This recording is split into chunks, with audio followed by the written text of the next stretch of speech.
What's going on, man? Not much. How about yourself? It's good, man.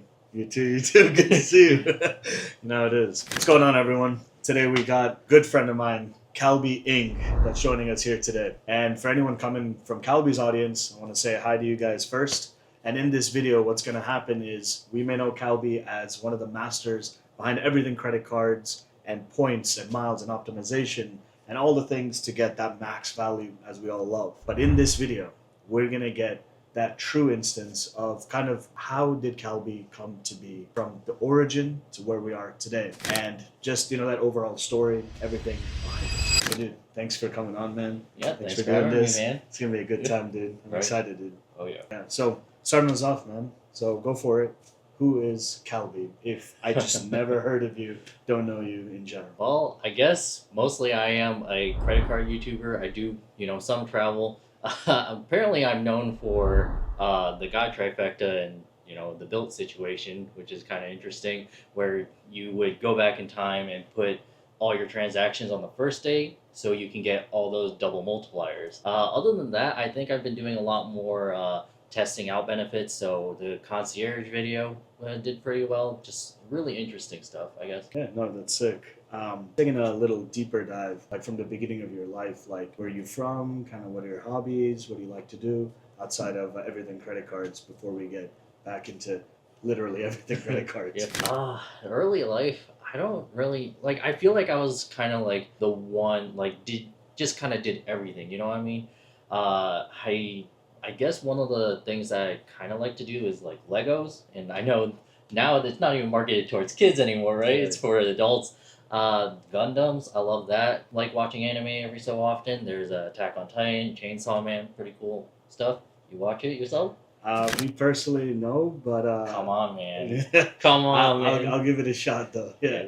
Alright, is that what you're watching currently? Those couple of animes or something? They're actually over, but okay. I was watching. Cool. Very nice. What are you watching right now? Honestly, it's all over the place. Right now, I'm just focusing getting back on YouTube, especially being sick from New Orleans and everything. It's kind of crazy. Gotcha. Good. Yeah, man. Meeting you in New Orleans, that was a good time. Yeah. Meeting a lot of credit card content creators.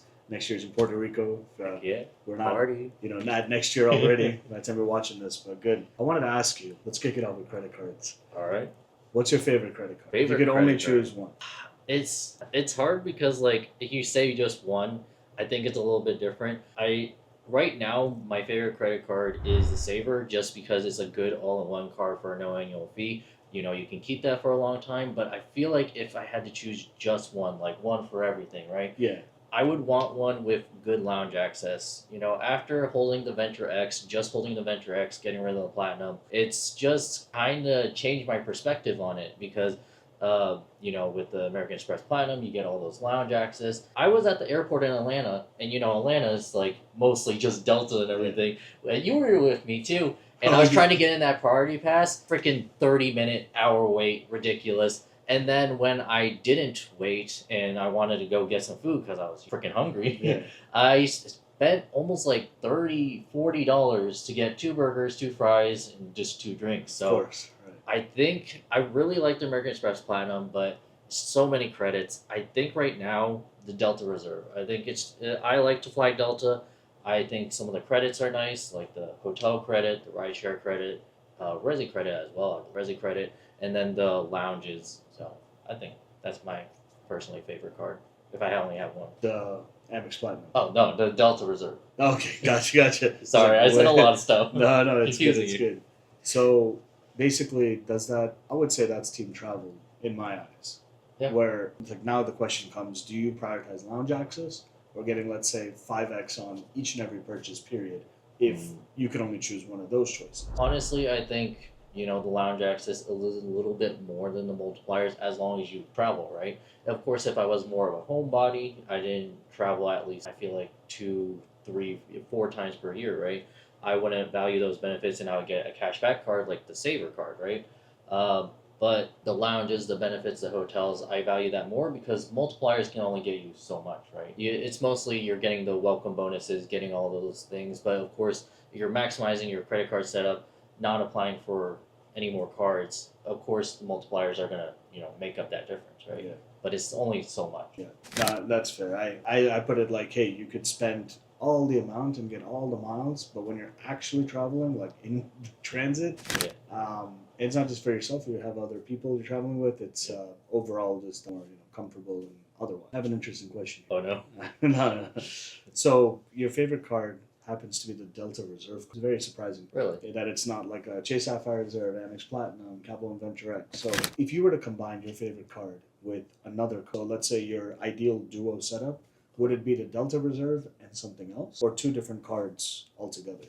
That's an interesting question. And I'm going to hit you with the no. trifecta right after Okay. this if you could only pick three. Okay. So that one card, if I only had the Delta Reserve, I would maybe pair it with a good catch-all card. So I would like the Chase Free and Unlimited, the SoFi credit card, the 2%.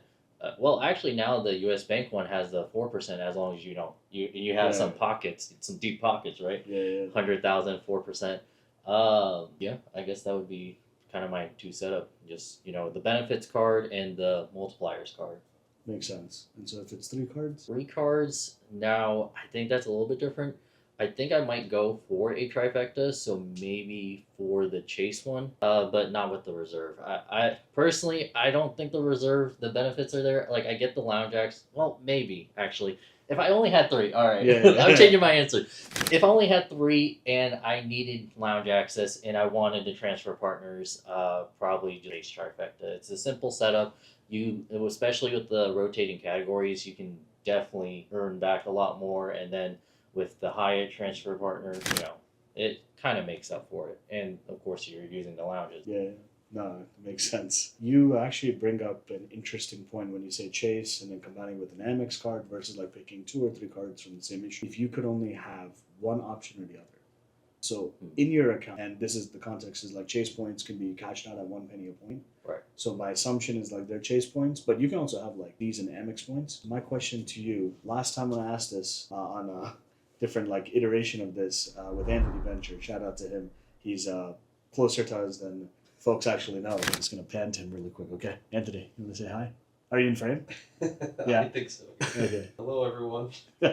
Don't mind me. So I asked him 5 million points or $50,000 cold hard. The question for you is 10 million points or $100,000 cold hard cash. Dang. So it's pretty elevated. That's a lot of money. That's a lot of money, man. I guess so. That would still be about the equivalent if we did 1 cent per piece, right? They would equal about the same. Exactly the same. Well, how about the ecosystem? What kind of ecosystem is it? So I would say it's up to you. So you can say, hey, I want 10 million Avianca life miles or, Turkish smiles and miles. You can have Chase points where we know we can cash them out. That's kind of where the question's really coming from, where, hey, you log into your Chase account, there's 10 million points there. Then you have a button that says, hey, you can redeem this for 100 grand.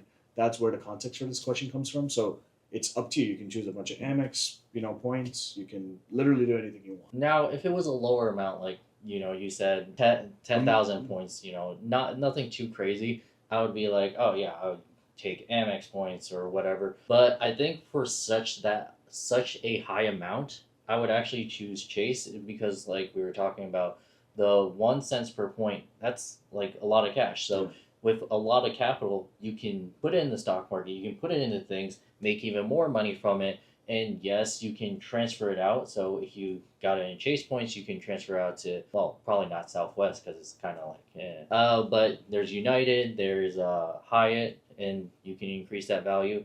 Plus, also, you can just cash out 1 cent per point. If you're, it's about Christmas time. I don't know when you're releasing this video, but if it's about Christmas time, a lot of Chase offers happens for the gift cards where you can get more than 1 cent per point, which will come in really useful to buy Christmas presents, that kind of thing. But because of the power of cashing out, of course I'm going to take the points, right? If it's Chase points, because it's the same thing, but maybe even more, right? Yeah, that makes sense. I guess my question really is, would you cash it out? And it makes sense for what you would do with the cash. But if I say now I'm going to switch it up where you have to use 10 million miles, or like 10 million points, and you cannot cash it. Okay. What would you maybe consider doing? How long do you think you'd be traveling? Would it be a lot of experiences, more stretch it as far as you can, doing economy, domestic redemptions? That's the question. I guess, I don't know if this is going to be a surprise to you or whatever, but I think I'm gonna take the cash. Maybe it's just the place I am at in life right now, but I think the cash will be way more useful paying off stuff. And traveling would be nice, but if you, like I said, you put it in the stock market, you make more money off of it, and then you use that money to, get welcome offers, you use it on credit cards, get the multipliers, then you can, come out basically the same, right? Right. No, I agree. And so from there, if you had to travel, like you had to burn 10 million points Oh, no. or miles, like Okay. what is that execution or plan of action? So I actually haven't used too many points when traveling internationally yet. I know that's where the value is. I did an kind of international trip. I mean, if you count north of the north side of America, not yet conquered Canada, as international. I went over there. I did get a really good redemption on Marriott. I got like 4 or 5 cents per point on the Pearl Hotel in Burlington, which I think is a really cool hotel. You should definitely check it out. Their shower is the size of like a New York studio apartment. It's pretty insane. The hotels have a lot more value internationally. The flights are so much better. You can book business, first class, so I'd definitely be doing that if I had that many points. Yeah, that's basically my plan to execution. Dang, that's sick. Yeah. Really, this comes back to money. What does money mean to you? I think money is just kind of. I think it also depends on where you are at life, right? If you're in the not too much money piled on yet, money right now to me is kind of like just the means of kind of survival, right? The things that we need to buy to eat, the things that we need to do just to motion around daily life. I feel like though to me that I know like hopefully of course we would make more money in the future, right? I would hope that would be kind of like a power, not to abuse or anything, but maybe for like more supporting causes that you would prefer. And I feel like that would be the outlet, like if you want to fund something, and that's what money means to me, basically. So essentially like a tool to use to suffice your personal needs and maybe help those around you or the community. Right. And when you mean supporting other initiatives, do you mean like volunteering and charity kind of reasons or something different? Yeah, basically. Like business reasons as well. Like basically just doing more is kind of what I'm hearing from you. Is that? Yeah, I mean, it could be either. Like, you can go the charity route, or you can go the business route because, yeah, businesses make profit, right? Of course. But there are sometimes businesses are needed, even though they do make profits, to solve a problem. Right. So on a similar topic of money, are you familiar with the FIRE movement? I don't think so. Am I supposed to know about this? No, not necessarily. Okay. So it stands for Financial Independence, Retire Early. Oh, okay. And so the understanding, very simply put, is hey, if you have X amount of money in the stock market, it's understood that okay, the S&P 500, which we're just using as an analogy for the total market, it's gone up, let's say 7 to 8% for the last 100 years. Right. When you account inflation as well, account for it. So if you're withdrawing 4% mathematically each and every year, you'll never touch that principal amount. So if you have $1 million in there, 4% is $40,000. In the background, it'd be growing 7 to 8%. You are doing these withdrawals, but the understanding in theory is you would never run out of the principal. So if you know that number, then you never need to work again actively, and you have this passive income coming in, and that's just the name of the game. So that's kind of the concept. And so on that note, if I asked you like, hey, if you had X amount of cash just kind of given to you, it could be a jackpot, sure, but I'm not saying like $500 million. I'm saying like, what could be a number where hey, if I'm getting 4% of 2 million, that's $80,000 a year, but you can never really earn more money, but that would be like a stable stream of income that's coming in, and inflation doesn't go too crazy. What would kind of that number potentially look like for you? And really, I'm asking not just a number, but what would you basically do with your time if money wasn't something you needed to?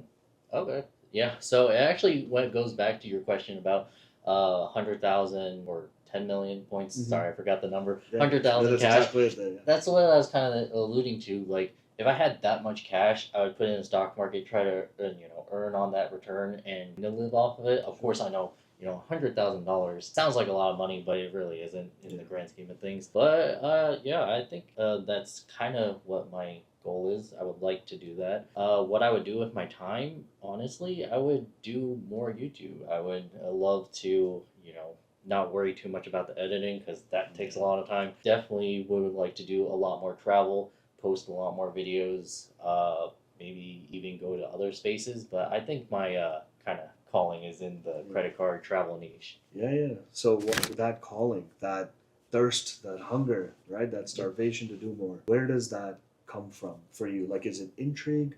Is it more like a lack of being able to express these thoughts and you want to express them openly on the World Wide Web, or is it like a true inner, hey, I'm Calby, I love this, and I'm gonna do this anyways, whether it's one view or a million views. I kind of think it's all lumped together. So I feel like I have thoughts that I kind of want to share with people, want to help other people out. Especially a lot of beginners who are starting out don't really know, because I feel like we've all been there. We don't know what we're doing. I wish we did have like a couple YouTubers back then. It wasn't too many, but someone to like lead you along, kind of help you with the process. And I feel like I kind of post a lot of videos like that, because one of my videos that I posted was the FHR benefit, right? When that changed, when I was holding the American Express Platinum card, I was like, oh shoot, I don't know what to do for in-room dining. I don't know how to use this credit, so I'm going to experience it myself, share it with the World Wide Web, www, Right. and hopefully that would help someone out. Yeah. No, I to your point, like I would say it's not even just for beginners. Like I've taken value from your videos. Honestly, that's how I got to know you. When you were actually faceless on the channel, and actually that's a great segue into why is YouTube the medium of you expressing the communication around your learnings, and kind of the second part of that is why to go faceless to then showing your face. So let me answer the faceless thing first. Yeah. I think that's pretty easy. Honestly, it was just because of editing. Like for faceless, I feel like you had to keep more entertained, so you had to edit every single second. Versus when you're non-faceless, you can kind of do the movements. You can see the facial expressions. You wouldn't have to edit as much. Yeah. Right. Yeah. Sorry. What was the first question? Yeah. No. So no, that makes perfect sense. So to keep the users engaged from faceless to face. And items like this and retention and keeping them to the end of the video. And so the first part was YouTube versus maybe TikTok, Instagram, Twitter, now known as X, posted on Meta's Threads, so why YouTube? Are you a child of YouTube, or where does it kind of come from, the itch to post on YouTube.com? Yeah, I guess I am kind of a child of YouTube. The first videos on the internet, Charlie the Unicorn, Nyan Cat. Yeah. The classics. Right. Yeah, but YouTube, I think it's because personally I'm a visual learner, so I know I can read it from the blogs, but I also want to see someone else do it. I also want to see how they describe it. I want to see like the physical numbers, I guess, and like kind of the rundown instead of just like reading it personally. For other platforms like Shorts, I feel like that just wasn't enough time. Like TikTok, it's just 1 minute. I know they extended it a little bit longer, but I don't know. It's just too fast, too whatever. That's personally why I'm on YouTube. Yeah. No, I agree. When I was watching Mr. Beast first time around, when he was kind of coming to fame, I was like, maybe I'm getting too old for this because I can't keep up with all these cuts and like in this video we're gonna do something crazy, Right. And it probably was crazy, but I never watched the first 5-10 seconds. I was like, my brain, Yeah. But over time, that's been changing a lot. So on that train of thought, do you think, and everyone's different, but do you think credit card videos presented in a Mr. Beast style have a place in the market? And an example of that is their videos like, hey, I gave my girlfriend my credit card to spend, like my unlimited credit card limit, to spend on whatever. Yeah. I understand the, appeal of that. My question is, would there be challenges? For example, like I only spent on the Chase Freedom Flex for 7 days or whatever, and this is how many points I earned, or like this is what happened. Yeah. Like lifestyle challenges where, let me start there, and then I have some thoughts as well. You have some thoughts? Yeah. So I've seen those videos, and I think those are just do really well on like lifestyle channels, the kind of for the brand, not really in the credit card niche. They're interesting videos. Sometimes I watch them myself. I know our buddy Anthony Venture, he kind of did a challenge video with the American Express Gold Card, which was interesting. I think Mark Reese also made one as well. About using the credits that come with them, and like how it is daily life, right? Yeah. Except his was a little bit different versus Anthony's like, this is all I'm doing today. Right. But yeah, I think they're fun videos, but for this niche, I feel like it's more like high level, more like what is it, search not search based, but yeah, I guess just more high level, more strategy. Yeah, no, that makes sense. What I want to ask in that fashion is because when it comes to finances, things are more maybe more black and white. Where entertainment can be, when I mean full of color, I mean it can be misunderstood as, oh, hey, if you're presenting this information, but it's like in this manner. It's like if Mr. Beast tells me, here's 17 hacks you need to know about the Amex Platinum in 2025. Know this before you apply, like in the thumbnail. Like I will trust it maybe because it's Mr. Beast. At the same time, do you think it takes away the validity of the information if it's presented too much in a fun way, for example? Okay, gotcha. So personally, I don't think that's a problem for myself. I think that was kind of how I wanted to approach coming onto YouTube, make it a little bit more fun instead of more strategy based. But I definitely a little bit pulled back on it because it's like you said, it's kind of like, oh, maybe it leaves you a bad taste in your mouth a little bit, because it's like, oh, you're just trying to sell me, you're just trying to get your referral link, stuff like that. Yeah, so I can see your point. Yeah, no, that's fair. So how did it all start? Like the origin of you and credit cards. If someone had to write a book, like a one-page, quick, short summary story, what are those like 3 bullets or the headlines that really got you? Yeah. So maybe a lot of people. I know it's a really bad start, but I started because I went off to college. I started having to paying stuff for myself. I don't know what it is with colleges, but they never work with your schedule, and then workplaces don't really work with your schedule, and they're like, well, you can't come in this day or only for a few hours, whatever. So a lot of the supplies and just daily living, we just use me and my wife. We just use credit cards, and I took advantage of the 0% APR for the longest time because I didn't have to pay for it, and every time the tuition would come in, about every semi-year, I would pull the funds out, just pay off the credit card, and then there we go. That's how I got started, but it was close to the pandemic. I started watching more the credit card YouTubers. Graham Stephan, at the time, he was a credit card YouTuber for a little bit, right? For like the one video, like 5 credit cards, to get in this year. But yeah, I got you. Definitely Ask Sebi was like a really big part of why I started maximizing the credit cards more. And I went like, oh, okay, so I can use my points for travel. I can use the welcome bonuses for this. Because before, I was just applying for credit cards to more or less defer payments. Yeah, right to like 0% rollover, balance transfer. Yeah, again and again and again. I got you. I actually never done a balance transfer, so Well, yeah. So I would open the credit cards, and then as long as you have money funding, you could cycle the money. So if you open the card, 0% APR, you put like, for example, $5,000 on it, and then when the time is about to expire, you open up another credit card. Let's say 12 months, 0% APR. You would get your income, spend on the new card that you open, and just kind of pay off the old card. So you wouldn't have to pay the 3%, 4% balance rate. Got it. But you need income to be coming in. Yeah, because you still need to pay off the initial card. Yeah. What you're saying is instead of transferring and fully deferring the total amount owed, you're just shuffling how spend is incurred. So which is I mean, if it works, right? So numbers, just numbers. Yeah. So very Nothing's very, real. Yeah, nothing's real.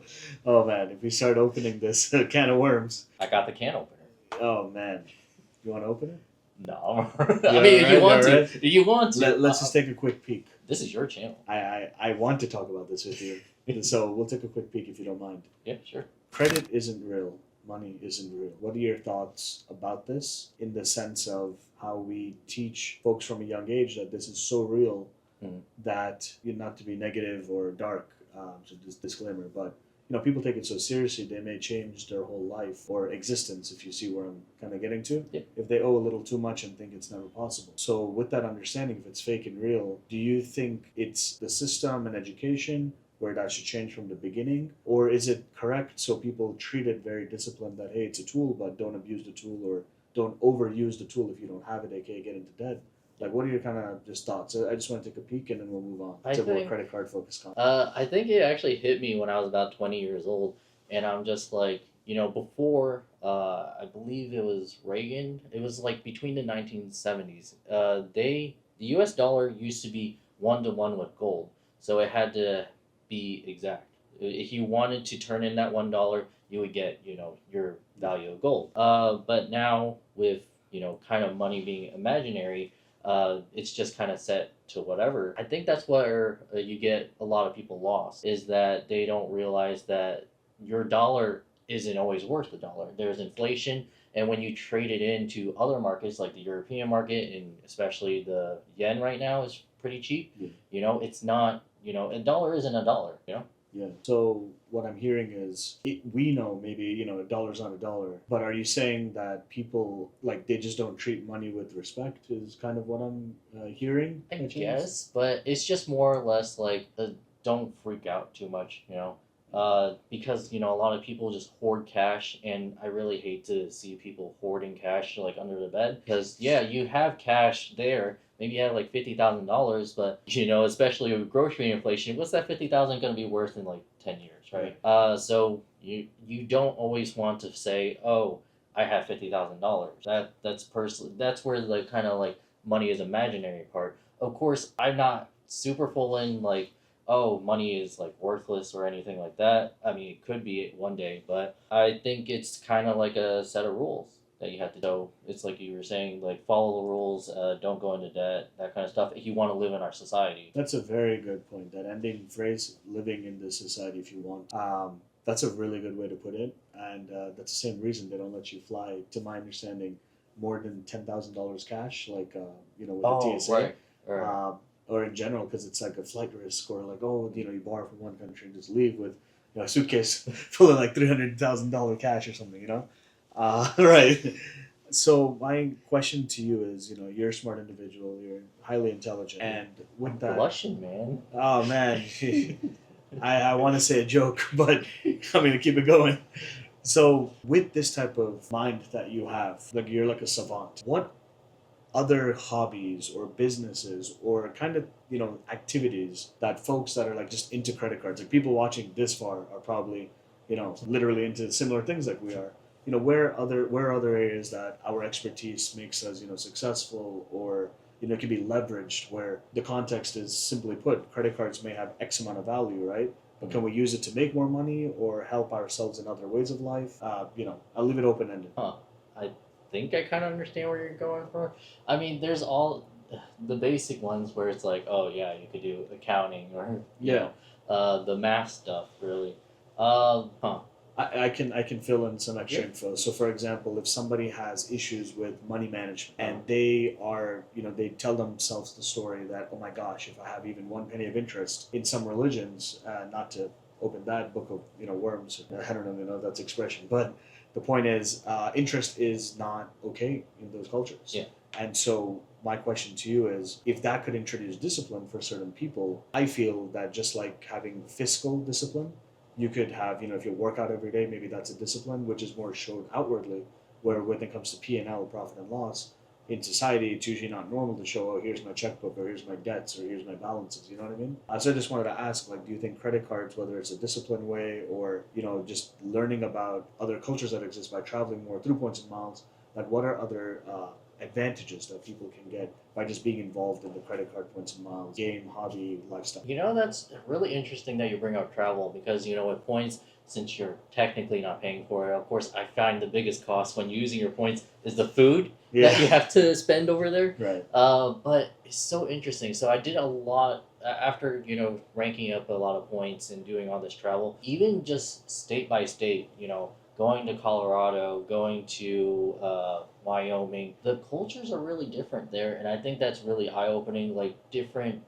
even though, we're all in the United States, I don't know, it's just like, meeting different people is really interesting, and I think it really comes in helpful, because then you have more of a, expansive mindset that you're not, oh, everybody lives like me, because you're surrounded by everyone that, thinks Right. like you, kind of, because you're in the same state. You grew up with almost the same education, the same kind of environment. Versus, when you go to rural areas, the culture may be different. It may be more in-house.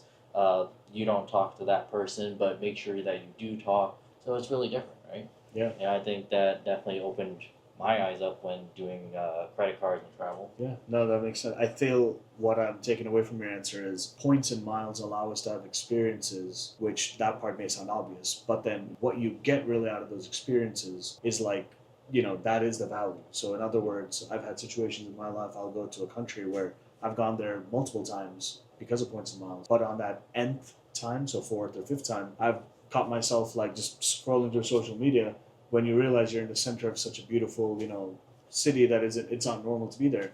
But then what I took away from that, I was like, oh, so what is it like to live somewhere? We could afford those experiences a lot easier than spending cash, 100% cash. Figuring all that out, you actually get to see a trailer for free without needing to spend for a trailer, and then realize you still may want to, consider watching a movie or not. If that makes sense. Yep, that makes sense. So there are two questions, Calby, that I've wanted to ask you. One is an interesting. The second one may help everyone who's watching this video, may help me, may help anyone next year who's watching this video, or the next year. So that's the reason to watch till the end on this one if you're still here. With that said, 25 to 50 years from where do you see the credit card landscape, market as a whole? What does it look like? What's going on? Okay. So I would say for the next couple of years, I've noticed that a lot of credit cards are starting to lock down on the welcome bonuses, started putting more rules, trying to get that, like, they're not trying to dish out more cash. And I feel like now if we're talking about, 10 to 25? 50 years. Yeah, 50 years that far out, maybe this is a little dystopian. But I think that because of the public's perception of credit cards, just finance in general, needs more regulation, needs more education, really, all around. And I think that's why the regulation is kind of promoted. I feel like the government might push towards a way to how Europe kind of makes their credit cards. There's not that many incentives for their credit cards. It's not really interesting. It's not really sexy. Most people, from my understanding in Europe, don't really use credit cards. They use more debit cards just because there's no really incentive to use it. I think the multipliers out there is not that good.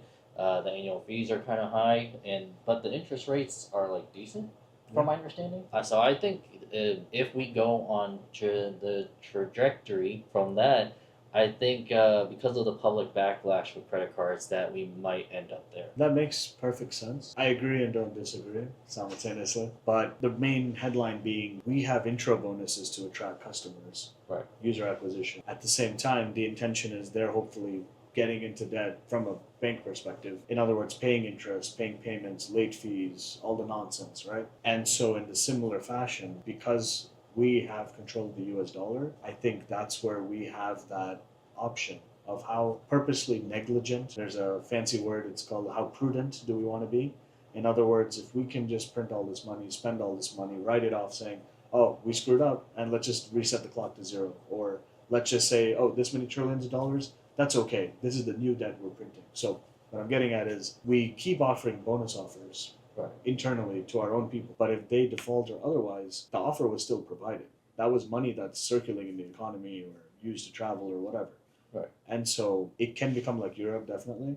But I think there's so much incentive for us to keep making money and squeeze the system. And will there ever be a recession because of credit cards? In my opinion, and this is really a question for you, I don't think so, because credit is imaginary. It's like a negative balance. It's fake numbers. But when we say what are the assets on our balance sheet as America, there's two securities which we recognize, which are the stock market and the real estate, which is why in 2008, whatever happened. Yes, there was over borrowing for real estate, but real estate as a fundamental asset holds value from like an SEC perspective and all these things. Right. So the question to you is really, if, let's just keep it simple, all right? There's like almost infinite credit card debt for like all Americans are in debt, all right? And interest, and there are no jobs. Right, like what actually happens in that future state? Well, I would assume that the government would kind of bail out people, lower all the interest rates for everything, and honestly, I think that would lead to my dystopian future. Yeah. That the government will be. It's kind of like the 2008. It's almost right now. I'm trying to buy a house, and it's almost impossible. Like you have to approve so many things, which I get the regulation, but I think if that was to come, which it might. I think that's when the government would crack down and go like, yes, we'll help out everyone to the best of our ability, but after this, we're gonna crack down on credit cards. Not everyone's gonna be able to be approved for credit cards. You're probably gonna have to be in the top, 10% of borrowers. You're gonna have to have like at least an 800 credit score to get a Capital One Quicksilver card, right? Maybe the late fees and the other fees, the government will try to go like, oh, we have to lower that or make them non-existent. So I think that the issuers would go like, oh, okay, so we're not going to offer as many intro offers because that'll cut into our bottom line. Right. No, makes perfect sense. I can't agree more than that because it's basically like COVID-19. It's the same difference of, hey, there's no activity in the economy. Let's make there be activity. And Right. when everybody is strapped paycheck to paycheck or worse, they have no money. So it's either which way, there's no money to be spent or money has to be, spent. It's just the same market, demand supply, simply put, of how we want to do things. So here's my final question for you. Are you ready? I think so. Are you ready? All right. So the question is very simple, Okay. and I think there may be a few follow-ups, but bring us home with the following. What is the meaning of life to you, Calby? The meaning of life, that's a big question, man. It's a big question, but let me rephrase this because then this video will become another 6-hour like saga. For you, why do you do what you do? Honestly, I think just I don't know. I guess I would like to build up the money and kind of be a philanthropist a little bit, and like just donate to causes, maybe do some causes and stuff like that. Am I answering your question? Just like I feel like the meaning of life is kind of like to leave your mark, but also make life better for the next, right? I don't know. No, there's no right answer. That's why I asked it. So what I'm hearing is generational wealth or something like this, like helping the next kin or like human society just to be better off than. Yeah, that's Right. how I feel. That because your life is really just finite. Why not use the small amount of time that you have to help out the next? And maybe it's your children, but also maybe it's just society as a whole. Yeah. And what is your concept or view on the YOLO attitude, which is basically the inverse of like, hey, you're on this world for a short time. Why care about the next generation? Let's just have as much fun now because life is short, as they say. What are your thoughts? I feel like that would be self-destructive, right? Because if everyone was like that, then nothing would be left. Right. I mean, investing, compounding, there's no opportunity because there's no next iteration. So. Yeah. I mean, definitely you see a lot of people who grow up in households. I personally experienced it because when I was going through college, I rented one of the cheapest apartments. One of my neighbors, he was a really nice guy. He was 17 years old. He had to work as a manager at Buffalo Wild Wings because his mom was just using so much of his money, and especially because he wasn't 18, he wasn't even in control of his finances. So his mom basically took all of his money, kind of doing the YOLOing, but where did that leave her son? Right. Exactly. So, on that note, as unfortunate of a story it is. Sorry. No, I mean that B-Dub's manager, maybe he's better off and he learned some financial lessons for better or worse. And that's more about human relationships and societal kind of rules we don't have, and all the good things. So, on that note, any questions for me? How are you so good at what you're doing, man? At which part? Just everything. Man. Beatboxing. Dude, look at this guy, man. I'm interviewing you, and you're making me look like I'm the guest, man. So no, I appreciate it. No, man. I think to answer your question very directly, Oprah Winfrey, the billionaire, she taught me something beautiful, and I don't know her personally. I'm saying from her show. She basically was like, humans only care about the following line. It's, do you hear me? Do you see me? Does what I say matter? And so when you're talking, I'm here listening to you. Do you see me? I see you. The folks see you, right? And does what I say matter? If I'm just like, oh yeah, cool, let me ask my next question. Do you even feel heard? It's like, well, why are we doing what we're doing? Why are we even here, right? And so when you figure out that formula and then re-implement it every day into your life, you realize, to your point, it's not about me. It's how can I help those around me? And whatever you want in life will come to you, because if you want it, you can ask for it because you literally have been so altruistic. But if you're doing it in a fake way just to do it in the I've been helping and now I'm cashing in, now I expect a huge return, don't do it that way. That's not even the way to, you know what I mean? I'm thinking about the TikTokers who go up to the homeless people and just for the video, and I think there was even some of them that they were shown to be like fake homeless people, right? Oh man, I don't know, but are you basically saying they go up to homeless people like, and what do they ask? Like, oh no, they're just like, oh, I'm gonna help you and everything. Maybe it is real. Maybe I'm just being I don't know, negative. But I just see a lot of people, especially talking on Reddit, go like, oh, this was shown to be fake. Like they're not actually altruistic. Kind of. It's almost like for views. Like it's like those videos like. I think Mr. Beast has a video like he built 100 wells in Africa, and people are like, "Oh, you're just doing it for the views, man." But it's like, no, dude, I built 100 wells as Right. well. It just happens to be that they're famous, and then Right. people judge. So I think we're aligned there. So no worries. Thank you for taking the time. And where can everyone find you, man? Oh, just my YouTube channel, Calby Ng. Pretty simple, I guess. Yeah. If you just type in Calby, another channel will pop up, and it's a musician apparently. Oh. Pretty cool stuff. I listen to some of his stuff Right, just sometimes. right. I just saw it. It was on when I typed it in. That's what it was. Very nice. All right. Well, thanks for having me, man. Thanks for taking the time, dude. See you guys in the next one. Peace. See you guys.